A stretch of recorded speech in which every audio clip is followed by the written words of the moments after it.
লক্ষ্য পূরণের দিশারি চ্যানেল থেকে আপনাদের সকলকে স্বাগত জানাই। আমরা প্রথম ইন্ট্রোডাকশন ভিডিওতে যেটা বলেছিলাম, আমাদের সমাজের একজন মাননীয় ব্যক্তিত্ব, তার সাথে আপনাদের আলাপ করিয়ে দেওয়া, তিনি কিভাবে নিজের লক্ষ্য অ্যাচিভ করেছেন এবং তিনি আপনাদেরকে এই লক্ষ্য পূরণের জন্য কিভাবে হেল্প করতে পারেন, সেই বিষয়ে আমরা আজকে আলোচনা করব। তো আমাদের কাছে আজকে যিনি আছেন, উনি একজন আমাদের আর্মি মানে হচ্ছে আমাদের ভারতে জানেন যে খুব সম্মানীয় ব্যক্তি, আমাদের সব গর্বের আর্মিরা। তো উনি একজন সৈনিক হিসাবে ছিলেন, আজকে উনি রিটায়ার্ড। তো ওনার মুখ থেকেই শুনে নেব ওনার এই জার্নি সম্বন্ধে, কিন্তু খুব সংক্ষেপে, কারণ বিস্তারিত তো অনেক আলোচনা করার সেই সময় আমাদের এখন হবে না।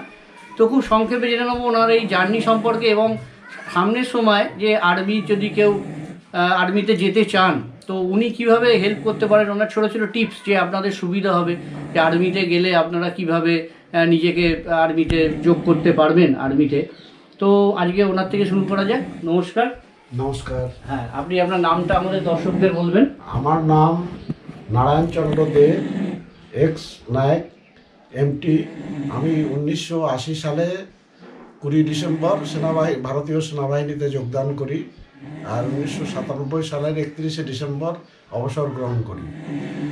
অবসর গ্রহণের পরবর্তীকালে আমি এখানে বিভিন্ন কাজের মাধ্যমে থাকার পরে 2007-এ আমি আবার জেলা সৈনিক বোর্ড কলকাতায় কাজ পাই, চাকরি পাই। চাকরি পাওয়ার পরে 2022-এর 30 সেপ্টেম্বর আমি অবসর গ্রহণ করেছি। এখন কথা হচ্ছে, সেনাবাহিনী এমনই একটি জীবন, সেনাবাহিনীতে সবাই এই ইউনিফর্মটা এমনই, এই ইউনিফর্ম সবাই পড়তে ইচ্ছা করে, কিন্তু সবাই এই ইউনিফর্মের দিশানির্দেশ আছে, সেগুলো হচ্ছে মেনে চলতে হবে। আমাদের হচ্ছে স্কুল জীবনের থেকেই লক্ষ্য রাখতে হবে যে আমি কোথায় কি করব। সেটা হচ্ছে, যদি কেউ সেনাবাহিনীতে যেতে চায় তাহলে স্কুলেই এখন পাঠ্যক্রমের মধ্যে এনসিসিতে যোগদান করে এনসিসি থেকে সি সার্টিফিকেট পর্যন্ত তাকে প্রস্তুতি নিয়ে রাখতে হবে। পরবর্তীকালে ফিজিক্যালি মেন্টালি প্রিপারেশন নিয়ে রাখতে হবে যে আমাকে সেনাবাহিনীতে যেতে হবে। তাহলে আমার মনে হয় না তার কোনো অসুবিধা হওয়ার কথা। কেন, ফিজিক্যালি সে যদি ফিট থাকে আর মানসিকভাবে প্রস্তুতি থাকে, আর এনসিসিতে সি সার্টিফিকেট থাকে, কেন এনসিসি এমনভাবেই প্রারম্ভিক অনেক কিছুই শিখিয়ে দেয়, যার জন্য কোনো অসুবিধা হয় না। তাহলে কী হবে, সেনাবাহিনীতে যাওয়ার জন্য এটা একটা অ্যাচিভমেন্ট। বলতে আমার নিজস্ব লাইফের অ্যাচিভমেন্ট। আমি ভারতের বাইরেও বিভিন্ন জায়গায় কর্মরত ছিলাম, অনেক টানাপোড়েনের মধ্যে, অনেক কষ্ট, ভালো মন্দর ভেতর থেকেই চাকরি জীবনের সব কিছুই থাকে, কাটিয়ে এসেছি। শেষ চাকরি জীবনে আমি কর্মরত ছিলাম কাশ্মীরের একটি ঘটনায় আমার গাড়ির ওপরে আঘাত হয়। আঘাত হওয়ার পরে ওখানে অনেক লোক মারা যায় এবং পাকিস্তানের হাতে আমি বন্দী হয়ে থাকি। 7 মাস পরে আমি ওখান থেকে ভারতীয় সেনার সহায়তায় আমি ওখান থেকে মুক্তি লাভ করি। এই হচ্ছে আমার জীবনের অনেক ওপর নিচ করেই মিলিটারি জীবন। মিলিটারিতে হচ্ছে সংঘর্ষময় জীবন। সব থেকে বড় কথা হচ্ছে দেশ আগে, তারপরে সব কিছু। দেশ ছাড়া কিছুই নয়। দেশকে ভালো যে না বাঁচতে পারবে, আর দেশকে ভালোবাসতে গেলে আপনাকে সেনাবাহিনীতে যেতে হবে, সেটা আর্মি হোক নেভি হোক। দেশ কাকে বলে আর দেশের কি, দেশের প্রতি আমাদের এখানে যে সম্মান, সেটা কিন্তু সেনাবাহিনীতে না গেলে সে বুঝতে পারবে না যে দেশ কাকে বলে। কেন কি, দেশ, আমরা তো ঘুরে বেড়াই বিভিন্ন জায়গায়, কিন্তু ঘুরে বেড়ালে চলবে না।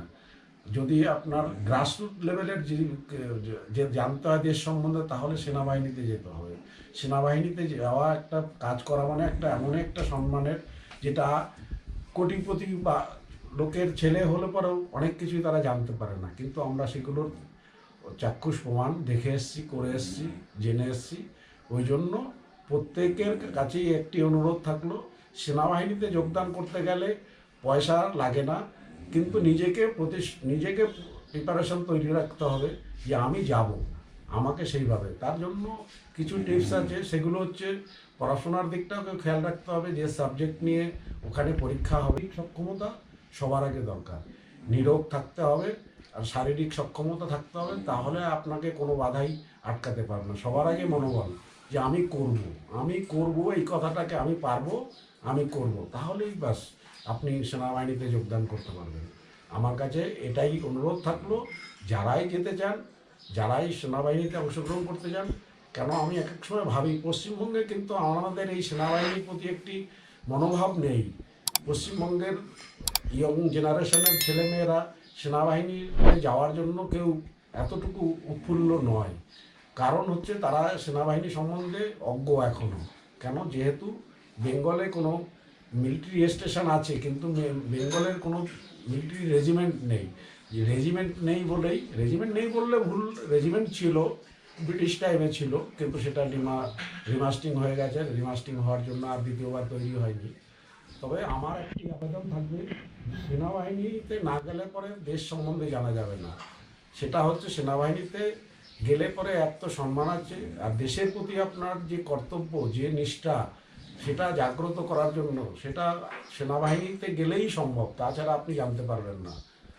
স্যার, আপনি যে এই যে সেনাবাহিনীতে জয়েন করলেন, তো সেটা আমাদের একটু বলুন। ছোট থেকে আপনি কবে থেকে বুঝলেন যে না, আমার দেশের প্রতি ভালোবাসা আছে, আমি সেনাবাহিনীতে যেতে চাই, আমি দেশের জন্য কিছু করতে চাই, এটা কবে থেকে বুঝতে পারলেন?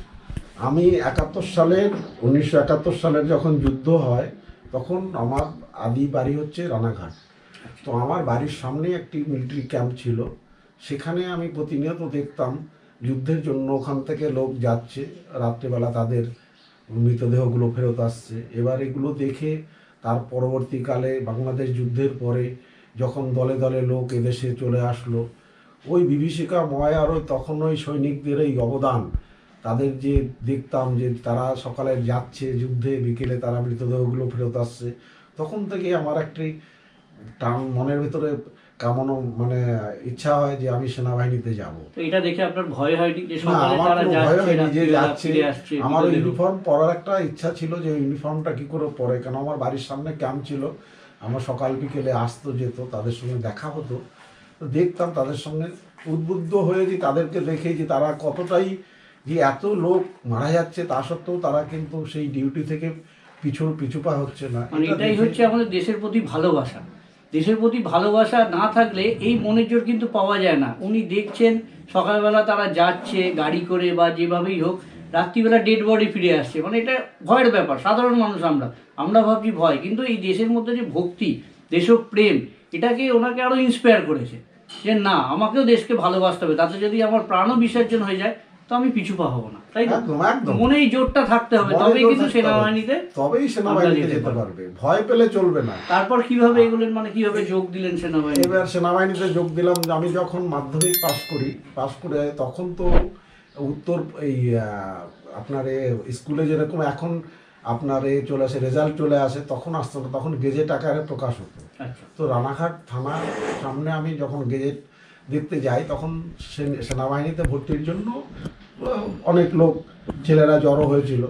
তো আমি ওখানে দেখে একজনকে জিজ্ঞাসা করলাম, এটা কি? বলছি যে সেনাবাহিনীতে। তো আমার আগে তো ইচ্ছা ছিলই, আমিও লাইনে দাঁড়িয়ে পড়লাম। দাঁড়িয়ে পড়ার পরে এক কথাতেই, যেহেতু আমার গ্রামের ছেলে আমি ছিলাম, সব ব্যাপারেই মানে দৌড়ানো থেকে সমস্ত কিছুই একদিনেই, প্রথম দিনেই আমি সিলেকশন হয়ে যাই। সিলেকশন হয়ে যাওয়ার পরে ওরা আমাকে বলে যে বাড়ির থেকে তাহলে জানিয়ে আসো।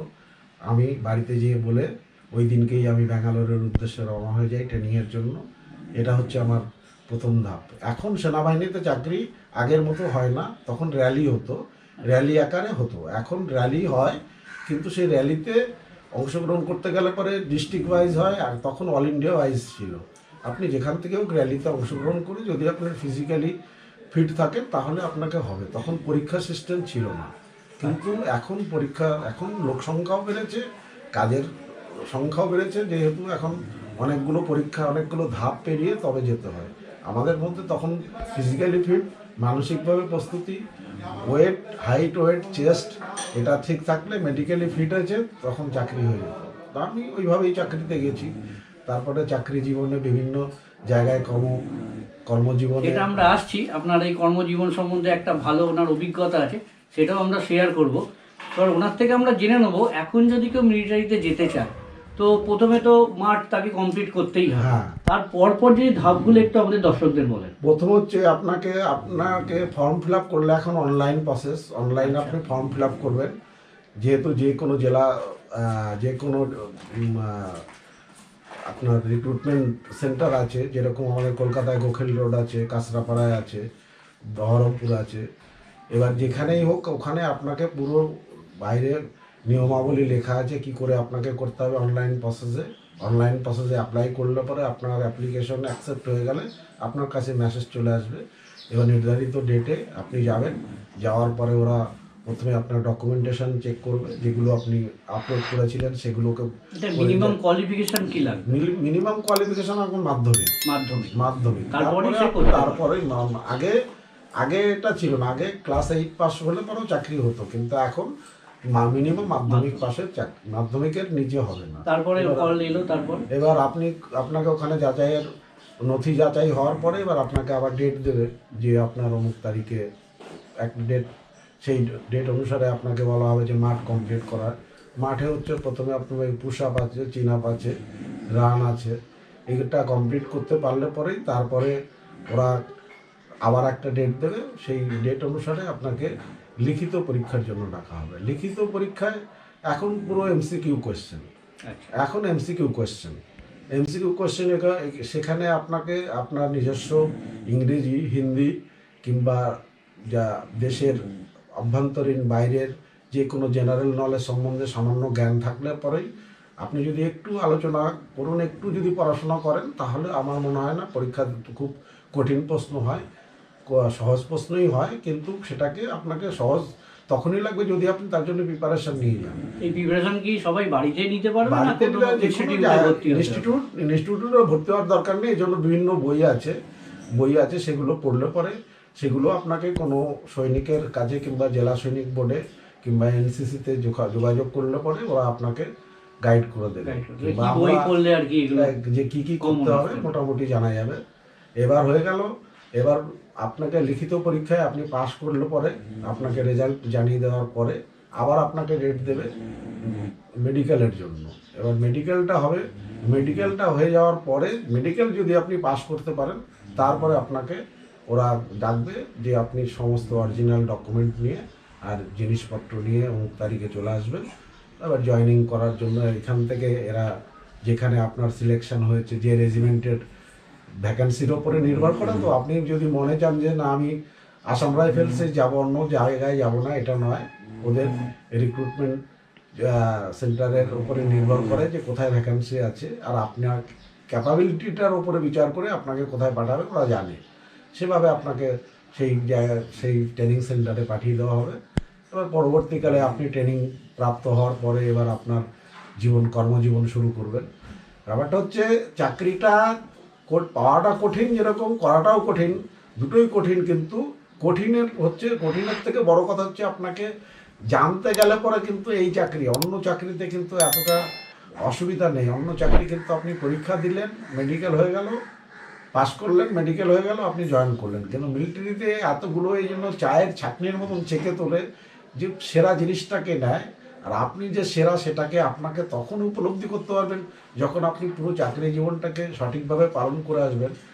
আর মিলিটারি চাকরি হলো এক তো দেশ সেবা হলো, আপনার নিজের পরিবারের একটি সেবা হলো, এবং আপনার পরিবারের আজীবন একটা সিকিউরিটি হয়ে থাকলো, যে আপনি কিছু হয়ে গেলে পরেও যে আপনার পরবর্তীকালে যে যারা আপনার পরিবারের যারা রয়েছে তারা সেই সুযোগ সুবিধাগুলোও পাবে, যেগুলো সরকার বিভিন্ন প্রকল্পের মাধ্যমে বিভিন্নভাবে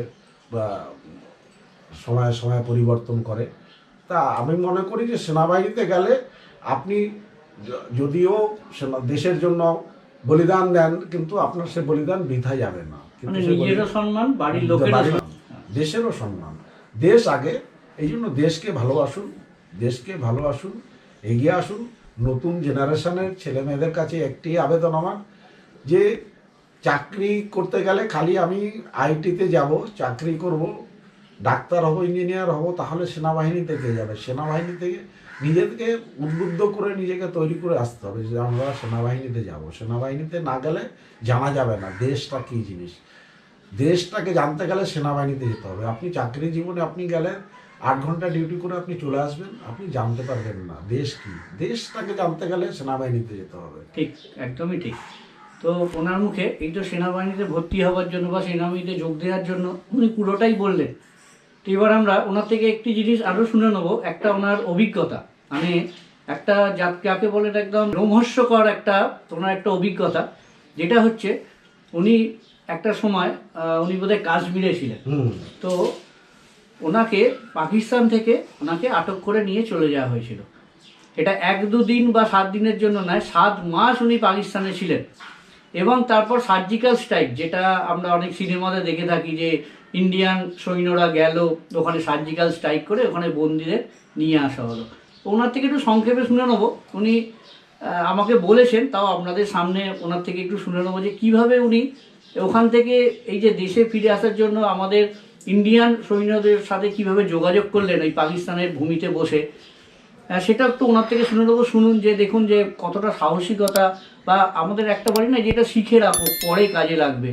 তো এই যে কিছু শিখে রাখো পরে কাজে লাগবে, এটার যে কতটা একটা ভ্যালু আছে সেটা আমরা ওনার থেকে শুনে নেবো। যে ওনাকেও একজন বলেছিলেন যে এটা তুমি শিখে রাখো, তুমি এই মানে তোমার এই ডিপার্টমেন্ট নয়, তবুও যখন আমি তোমার বন্ধু, ওনারই এক বন্ধুর কাছ থেকে ওনার এটা শেখা, যে উনি বলেছিলেন যখন বন্ধু আমি যখন আমার কাছে আছে তুমি শিখে রাখো, হয়তো ভবিষ্যতে কাজে লাগতে পারে। কিন্তু সেটাই ঘটলো ওনার সাথে, ঠিক ভবিষ্যতে ওই জিনিসটাই ওনার কাজে লাগলো। তো একটু ওনার মুখ থেকে আমরা শুনে নেবো যে কীভাবে ব্যাপারটা হলো। স্যার যদি একটু বলেন, মানে কিভাবে আপনাকে পাকিস্তান থেকে নিয়ে গেল বা কিভাবে আপনি। 1995 সালের অ্যাকচুয়ালি 95 ঠিক নয়, ডিসেম্বর 96-এর হচ্ছে 2 জানুয়ারি। 31শে ডিসেম্বর আমার কন্যা সন্তান জন্মগ্রহণ করে, তখন আমি জম্মুতে ছিলাম। এবার 1 জানুয়ারি, মানে আপনি কি দেখেছেন কন্যা সন্তানকে না না শুনেছেন? না শুনেছি, টেলিফোন করলাম, বললো মেয়ে হয়েছে। তখন তো আমি ছুটি আসতে পারিনি। 2 জানুয়ারিতে আমি কনভয়েতে যাচ্ছিলাম। তো জহর টানেল পার করার পরে কাজীকুণ্ডের ওখানে আমার গাড়ির ওপরে অ্যাম্বুশ লাগিয়ে ওরা আমার গাড়ির যত অফিসার ছিল, যাত্রী ছিল, সবাইকে মেরে দেয়। এবং আমাকে স্যার মোটামুটি কতজন ছিল? 54 জন। 54 জন স্পট ডেথ। তারপরে ওরা আমাকে নিয়ে ওরা চলে যায় পাকিস্তানের। যেহেতু কাজীকুণ্ড থেকে পাকিস্তান বিশেষ দূরত্ব নয়, শিয়ালকোট বলে একটি জায়গা, ওখানেই ছিলাম এদের সঙ্গে। এবার আমার তো আমি কোনোদিন ফিরে আসতে পারবো এটা ভাবতেই পারিনি।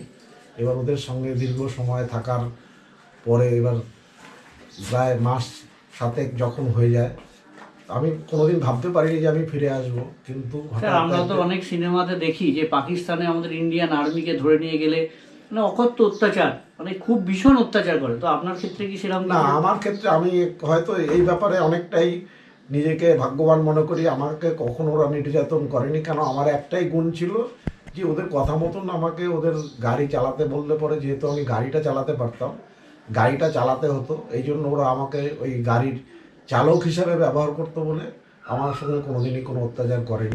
ওনাদের কি ভালো চালক ছিল না পাকিস্তান? সেটা আমি সেটা আমি বলতে পারবো না এখন। তখন আমার কাছে একটাই ছিল যে আমাকে যেন তেন প্রকারেণ মানে যেটা বলছে সেটা শুনে বেঁচে থাকতে হবে। এবার একদিন হঠাৎ এরা বিকেলবেলা ওই রেডিও সেট রেখে এরা বাজারে চলে যায়।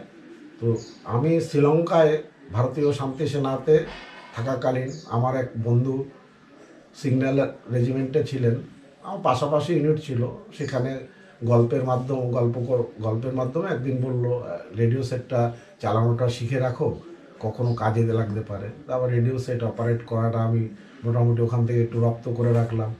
রেডিও সেটটা যখন আমি পেয়ার পরে আমি আর কোনো দিকে না ভেবে আমি রেডিও সেটটাকে অন করলাম। অন করার পরে শ্রীনগরের কোড নাম্বার যেটা জানা ছিল, এবার আমি শ্রীনগর কোড নাম্বারকে যখন আমি ডায়াল করি, আপনি বাইরেটা দেখেলেন কেউ আছে কিনা? আমি একবার যে বাইরে দেখে আসলাম। তো একটা আন্দাজ থাকে, তো 7 মাস ধরে আমি ওদের সঙ্গে রয়েছি, তো ওরা কতক্ষণে ফিরবে এতটা আন্দাজ আছে। আমি বাইরে থেকে দেখে এসে রেডিও সেটটাকে অন করে আমি শ্রীনগর সিগন্যাল সেন্টারকে ওরা কানেক্ট হওয়াতে ওদের সঙ্গে পুরো ডিসকাস করলাম যে এই ঘটনা সংক্ষিপ্তভাবে। ওরা আমাকে বলে দিল কি প্রিপারেশন থাকবে। তো আমাকে একটা সেটা ID একটু বলুন দর্শকদের, মানে কি এবার- করতে বললো ওরা আপনাকে? ওরা আমাকে বললো যে আপনি মানে আমাদের যে- ইন্ডিয়ান আর্মি ওনাকে কি করতে বললো? আমাকে বললো যে আপনি যে ওখানে আছেন সেটা আমরা কি করে বুঝবো, আপনি কোনো আইডেন্টিফিকেশন, আমরা তাহলে রাত্রেবেলা ক্যামেরাতে, যেটা আনআর্মড ভেহিকেল, যেটা হেলিকপ্টারে করে ছবি তোলা হয় তাতে বর্ডারে, কোনো বিশেষ তাতে করে কোনো মানে পাইলট পাইলট থাকে না। থাকে না, তো ওটা আনআর্মড হেলিকপ্টার, ওটাই ওটা তো আমাকে বললো, আমি তখন ওকে জিজ্ঞাসা করলাম যে কি জিনিস রাখা যায়, তখন বললো যে কোনো এরকম মেটাল জিনিস রাখুন যাতে লাইটটা রিফ্লেক্ট করে। তখন আমার কাছে একটি জিনিস ছিল, সেটা হচ্ছে আমার খাবার থালা। তো আমি থালাটিকে ওই ঘরের সামনে রেখে দিয়ে আমি চলে আসি। এবার ওই ক্যামেরাতে ওদের যখন লোকেশন তো আমি আগেই বলে দিয়েছিলাম যে আমি কত দূরে আছি ইন্ডিয়া বর্ডার থেকে। এবার সেই লোকেশানে এবার রাত্রেবেলায় ওরা অপারেশন করে, প্যারা কমান্ডোর থেকে অপারেশন করে আমাকে ওখান থেকে ওদেরকে মেরে দিয়ে, ওরা একটা কোড ওয়ার্ড আমাকে বলেছিল যে আপনি যে ভারতীয় সেনা আমরা কি করে বুঝবো। যাই হোক, সেটা আমি তথ্য আকারে এতটা প্রকাশ করাটাও ঠিক না, হবে এটা না, দরকার নেই, এটা আমাদের সেনাবাহিনীর একটা সেনাবাহিনীর ব্যাপার। হ্যাঁ। এবার আমি ওখান থেকে নিয়ে, ওরা আমাকে ভারতে নিয়ে আসে। ভারতে নিয়ে আসার পরে তারপর আমার এখানে আসার পরেও আমাকে বিচার প্রক্রিয়া একটা থাকেই। আপনি জানেন যে এত বড় একটা ঘটনা হয়েছে, পাকিস্তান থেকে ইন্ডিয়ান সৈন্য এতদিন পর দেশে ফিরেছে। দেশে ফিরেছে। দ্বিতীয়ত কথা, আমার গাড়িতে যে যারা যাত্রী ছিলেন তারা সবাই মারা গেছে, আমি বেঁচে ছিলাম। এটা নিয়ে একটু বিচার ব্যবস্থার সম্মুখীন হওয়ার পরবর্তীকালে আমি যখন সম্মানের সাথে আমি ইউনিটে যাই, ইউনিটে যাওয়ার পরে আমাকে ইউনিট থেকে ছুটি পাঠায়, বাড়িতে আসি।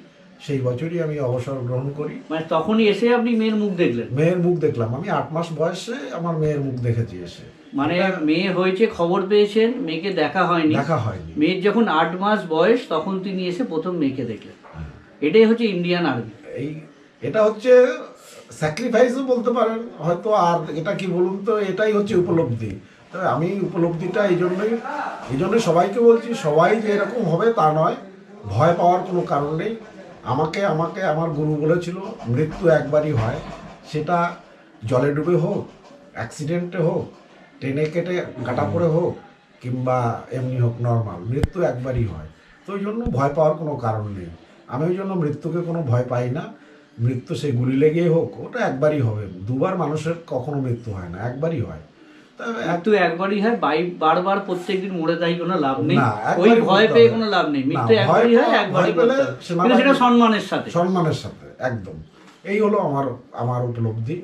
তবে আমি বলবো যে এটা প্রত্যেকটা মানুষের জীবনেরই কিছু না কিছু ঘটনা থাকে। এটা আমাকে খুব ভাবায় একটা সময়। আমি সময়ে যখন বিশেষ সময় আমি ফাঁকা সময়ে বসে থাকি, তখন আমাকে এসব সময় ভাবায়। তবে এইসব নিয়েই, সমস্তটা নিয়েই হচ্ছে ভারতীয় সেনাতে ভালো মন্দ সবই আছে। আমি বলবো না যে 100%ই সবাই ভালো আর 100%ই খারাপ, তা নয়, সবটা নিয়েই জীবন। এবার ব্যাপারটা হচ্ছে, সবাইকেই অনুরোধ করব, বিশেষ করে নিউ জেনারেশনকে, যে তারা ওয়েস্ট বেঙ্গল থেকে কিন্তু আমাদের কিন্তু সেনাবাহিনীতে যাওয়ার প্রবণতা খুব কম। কেন মানে আমাদের সবাইকে একটু উঠে পড়তে হবে, একটু মানে একদম আমার ইয়ং একটাই জেনারেশন আবেদন একদম থাকবে, উঠে পড়ো। অন্তত যে সেনাবাহিনীতে আমাদের একটা রেজিমেন্ট হোক। রেজিমেন্ট তো বেঙ্গল আমাদের এখানে রেজিমেন্ট ছিল, বেঙ্গল রেজিমেন্ট ছিল। আমাদের প্রথম, এটা আপনার 1914 সালে প্রথম বেঙ্গল রেজিমেন্ট ছিল, 49 বেঙ্গল রেজিমেন্ট। যার আপনি এখনো উদাহরণস্বরূপ যদি আপনি তার স্মৃতিসৌধ যান, কলেজ স্কোয়ারে যেখানে পুজো হয়, সেখানে আপনি গেলে পরে তার স্মৃতিসৌধ আছে। প্রত্যেক বছর আমরা পালন করি নভেম্বর মাসের দ্বিতীয় রবিবার স্মৃতিসৌধতে। মানে এখন স্মৃতিসৌধ হিসেবেই আছে, স্মৃতিসৌধ হিসাবে কিন্তু আছে। ইন্ডিয়ান Actually আর্মিতে রেজিমেন্ট নেই। তো বেঙ্গল নতুন রেজিমেন্ট ছিল। ছেলেদের আমি এটাই বলবো যে তোমরা একটু দেখো, তোমরা একটু ওঠো। যদি আমাদের ইন্ডিয়ান আর্মিতে বেঙ্গল রেজিমেন্ট তোমরা যদি করতে পারো, তাহলে বোধহয় আমাদের এই রিটায়ার্ড যারা আর্মি, যারা বাঙালি যারা আর্মি যারা ছিলেন এক সময়, তারা কিন্তু খুব গর্ববোধ করবেন তোমাদের জন্য। অ্যাকচুয়ালি বেঙ্গল রেজিমেন্ট ছিল। বেঙ্গল রেজিমেন্ট পরে, বিশ্বযুদ্ধের পরে কোনো রেজিমেন্ট তখনই বেঁচে থাকে যদি সেই রেজিমেন্টে একটি লোকও বেঁচে থাকে। কিন্তু দুর্ভাগ্যবশত বেঙ্গল রেজিমেন্টের শেষ সৈনিক পর্যন্ত মারা যাওয়ার পরে বেঙ্গল রেজিমেন্টকে ব্রিটিশ গভর্নমেন্ট ডিসবান্ড করে দেয়। কিন্তু ব্রিটিশ গভর্নমেন্ট তার সম্মানের জন্য একটি টাকা রেখে গেছেন। তাদের স্মৃতির উদ্দেশ্যে প্রত্যেক বছর আমরা স্মৃতি তর্পণ করি নভেম্বর মাসের দ্বিতীয় রবিবার। সেটা যে কোনো তারিখ হতে পারে, কিন্তু সেকেন্ড সানডেতে হয় কলেজ স্কোয়ারে। যদি কেউ কখনো সময় পান একবার যাবেন, যে দেখে আসবেন স্মৃতিসৌধটা। আমিও জেলা সৈনিক বোর্ডে কর্মরত থাকাকালীন আমি 15 বছর ওইটা অংশগ্রহণ করতাম, ওটা আমার দায়িত্বেই ছিল। ওটাকে আমাকে নাড়া দেয় কখনো। এগুলো হচ্ছে জীবনের অঙ্গ। আর এর থেকে বেশি কি বলবো, আমার একটাই অনুরোধ যে বেঙ্গল রেজিমেন্ট যদি থাকতো, দেখুন সব স্টেটেরই সব রাজ্যেরই রেজিমেন্ট আছে, কিন্তু বেঙ্গলের কোনো রেজিমেন্ট নেই। মানে এটা কি বেঙ্গল থেকে যদি আমাদের ছেলে মেয়েরা যায় তাহলে কি এটা হতে পারে? হতে পারে, হতে পারে, কেন তা পারবে না? বাংলায় তো আগে পথ দেখাতো, বাংলা আগে দেশকে পথ দেখাতো। আজকে বাংলা কেন এতটা পিছিয়ে রয়েছে এটাই আমাকে ভাবায় বসে বসে, যে বাংলা এক সময় সারা ভারতবর্ষকে পথ দেখাতো, সেই বাংলা এত পিছিয়ে কেন? কেন বাংলায় আজকে একটি রেজিমেন্ট নেই? বাংলায় তো সৈনিকের তৈরি করতে গেলে পরে নিজেদেরও আমাদেরকেও এগিয়ে আসতে হবে, আমাদের ছেলে মেয়েদেরকেও জেনারেশনকে এগিয়ে আনতে হবে, বাবা মাকেও এগিয়ে আসতে হবে। এখন তো নিউক্লিয়ার ফ্যামিলি, এখন অনেক ফ্যামিলিতে নিজের একটি ছেলে সেনাবাহিনীতে পাঠাবো, কি হবে যুদ্ধ লাগলে? আমাদের এত কোনো ভয় পাওয়ার কোনো কারণ নেই। শহীদ, আপনার মৃত্যু কবে হবে আপনি জানেন না, আপনার জন্ম কবে হবে তাও আপনি জানেন না। সেটা সবটাই উপরওয়ালার হাতে, কার কখন লেখা আছে এটা কেউ জানে না। যার জন্য ওটা নিয়ে ভাবনার কোনো কারণ নেই। আর মৃত্যু যদি ওই রকম হয় যে দেশের জন্য যদি আত্মত্যাগ করা যায়, বলিদান দেওয়া যায়, তাহলে এর থেকে বড় মনে হয় কিছু হয় না, গর্বের আর কিছু হয় না, এটা আমি মনে করি। এখন দেখুন, এটা মানে আপনার কথা শুনে যদি আমাদের বাঙালি যারা আসে, যারা আর্মিতে যেতে চান, তারা যদি একটা জোশ পায়, তাহলে হয়তো আমাদের বেঙ্গল রেজিমেন্টটা আবার নতুন করে হতে পারে আর্মিতে। না, এটা তো দেখুন, এটা তো রেজিমেন্ট তৈরি করতে গেলে পরে তার জন্য আন্দোলন করতে হবে, আমাদেরকে নিজেদের তৈরি হতে হবে, এগোতে হবে। আমাদের আমরা তো শুরু তো করতে পারি। স্বাধীনতা আন্দোলন কিন্তু একদিনে হয়নি। স্বাধীনতা আন্দোলন ব্রিটিশ 200 বছর শাসন করে গেছে, তখন আমরা কিন্তু শুরুর থেকেই স্বাধীনতার বিভিন্ন ধাপে ধাপে এগিয়েছে, তবেই আজকে আমরা স্বাধীনতা পেয়েছি। তাহলে রেজিমেন্ট কেন হতে পারে না? তা আমরা যদি সেরকমভাবে তৈরি করতে পারি যে আমাদের ছেলেদেরকে, যে আমাদের একটা রেজিমেন্ট কেন হবে না? এটা ছোট থেকেই একদম দেশের প্রতি আমাদের মনে হয় সিলেবাসে একটা অংশ থাকা উচিত। যেরকম এনসিসি 6 থেকে এখানে করা আছে, সেনাবাহিনী সম্বন্ধে একটি চ্যাপ্টার থাকা উচিত। যে সেনাবাহিনীর অবদান আছে বলে দেশ কিন্তু এখনো পর্যন্ত সুরক্ষিত আছে, সেনাবাহিনী জেগে আছে বলে আমরা নিশ্চিন্তে ঘুমোতে পারি, এটা কিন্তু মানতে হবে। আমি সেনাবাহিনীতে চাকরি করে এসেছি বলে আমি বলছি না, এটা সব ভারতবাসীকে, সব পশ্চিমবঙ্গবাসীকে এটা ভাবতে হবে যে সেনাবাহিনী জাগ্রত আছে বলেই কিন্তু আমরা নিশ্চিতে আছি, না হলে কিন্তু আমরা নিশ্চিতে থাকতে পারতাম না। এটাই আমার আবেদন থাকবে। যে তাছাড়াও একটা যে সেনাবাহিনীতে এনসিসি তো আছে স্কুলে, তো আমরা প্রাইভেটলি যদি ধরুন বিভিন্ন জায়গায় এরকম কোনো ক্যাম্প করা হয়, যে সেনাবাহিনীতে যে ধরুন মাঠ কমপ্লিট করতে গেলে যে সব ট্রেনিংগুলো, সেগুলো তো আপনারা মানে যারা রিটায়ার্ড তারা তো এরকমভাবে কি এগিয়ে আসতে পারেন না? এগুলো আমাদের কাছে আসলে পরে, যেহেতু যে আমি জেলা সৈনিক বোর্ডে কর্মরত ছিলাম, এগুলো আমাদের প্রোগ্রাম হয়, এগুলো আমাদের কাছে হয়, কিন্তু আমাদের সাধারণ মানুষ জানতে পারে না। কেন বলুন? সাধারণ মানুষের ভেতরে সেই জিজ্ঞাসাটাই নেই যে আমি সেনাবাহিনীতে যাব কেন, সেনাবাহিনী মানেই যুদ্ধে নিহত হয়ে যাব, ওই জন্য যাব না। যাদের জিজ্ঞাসা আছে তারা কি করে জানবে? তারা জানতে পারবে জেলা সৈনিক বোর্ডে যোগাযোগ করতে হবে, আর আপনাকে আগে নিজেকে তৈরি হতে হবে যে আমি সেনাবাহিনীতে যাব। মানে যে যার জেলা সৈনিক বোর্ডে আপনারা যোগাযোগ করতে পারেন। আপনি এরকম প্রোগ্রাম কবে কোথায় হচ্ছে? প্রোগ্রাম হয় বিভিন্ন জায়গায়, জেলা সৈনিক বোর্ডে হয়, আপনার রিক্রুটমেন্ট সেন্টারেও হয়। এগুলো নিয়ে মানে এগুলো সব ফ্রি ট্রেনিং হয়, যে কেউ অংশগ্রহণ করতে পারে। আপনি ফোর্টগ্রামে গেলে পরে বিভিন্ন সময় বিভিন্ন প্রোগ্রাম হয়, যেরকম সারা ডিসেম্বর মাসে ফোর্টগ্রাম জুড়ে আমাদের সেনাবাহিনীর অস্ত্র সম্ভার সম্বন্ধে জ্ঞান দেয়, ফোর্টগ্রামে দেখায় কি আছে, কোথায় কিভাবে কি করতে হয়, সমস্ত কিছু অনেক কিছু জ্ঞান অর্জন করা যায়। এটা কি কোনো একটা বয়স অবধি সীমাবদ্ধ না? যে কেউ আপনাকে বয়স বলতে আপনাকে 15 বছরের পরেই আপনাকে এইম রাখতে হবে যে আমি কি করব। যদি সেনাবাহিনীতে যেতে হয় তাহলে আপনাকে ফিজিক্যালি মেন্টালি দুটোই আপনাকে তৈরি থাকতে হবে যে দুটোর জন্য আমি সেনাবাহিনীতে যাব, বাস একটাই লক্ষ্য, সেনাবাহিনীতে যাব। ফিজিক্যালি ফিট থাকলেন, সকাল বিকেল একটুখানি দৌড়ালেন, আপনি ফিজিক্যালি ফিট থাকলেন, মেন্টালি ফিট থাকলেন। আর সেকেন্ডারি হলো এডুকেশনাল, সামান্য বেসিক হাইফাই এডুকেশন। শুনুন, শিক্ষা সেখানেই লাগে। এখন নতুন টেকনোলজি এসছে, আপনি পড়াশোনা করবেন, আপনাকে তো ট্রেনিং দেবে। সেনাবাহিনীতেও তো পড়াশোনা, আবার ট্রেনিং মানেই তো পড়াশোনা, ট্রেনিং মানেই তো পড়াশোনা। এখন তো ট্রেনিং তো দেবে, আপনাকে তো ডাইরেক্ট নিয়েই যুদ্ধে পাঠিয়ে দেবে না, আপনাকে ট্রেনিং দেবে। কিন্তু ফার্স্ট আপনাকে নিজেকে তৈরি হতে হবে যে আমি যাব।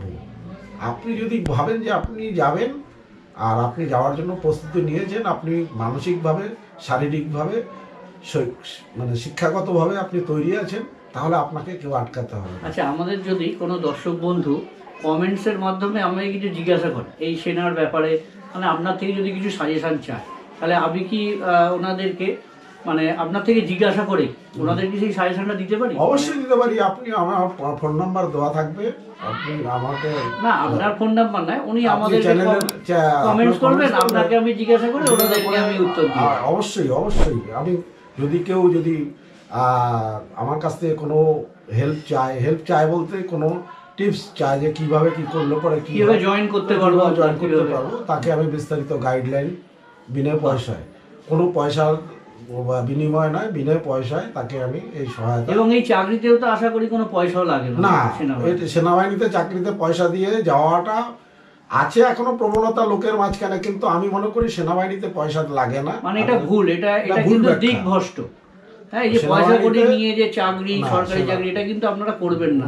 তার থেকে ভালো আপনারা এরকম অভিজ্ঞতা সম্পন্ন কারোর থেকে সাজেশন নিতে পারেন কিভাবে যাবো, এনারা আপনাকে গাইড করবে। আর দ্বিতীয়ত কথা হলো, আপনি প্রথমবারই আপনি যদি মনে করেন যে আপনি সাফল্য পেলেন না, কিন্তু এটা নয়, সেনাবাহিনীতে 3 বার আপনাকে সুযোগ দেওয়া হয়, 3 বার চান্স দেওয়া হয়। আপনি 3 বার চান্স পাবেন 2 বছর সময়ের মধ্যে, 3 বার চান্স দেওয়া হয়।